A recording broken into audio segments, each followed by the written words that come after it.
Hello everyone, চলে এসেছি আবার নতুন একটা মিনি ব্লগ নিয়ে। তো আজকের আমার বান্ধবী গেছিলাম আমাদের বাড়ির কাছে একটা মেলাতে, যেটা প্রত্যেক বছরই হয়।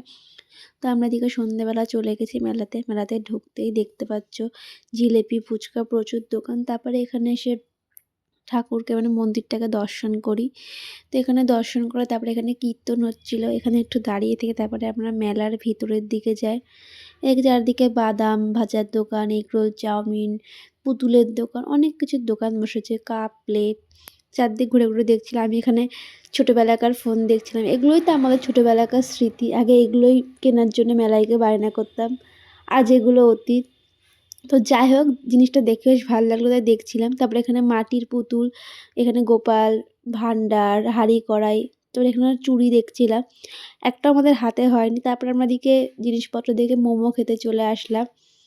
তারপর আমাদেরকে মোমো দিয়ে দিয়েছে, মোমো খাওয়া স্টার্ট করে দিয়েছি। এবার মোমো খাওয়া কমপ্লিট হলে আমরা চলে যাই পাপড়ি চাট খেতে, কারণ মোমো খেয়ে প্রচণ্ড ঝাল লেগে গেছিলো।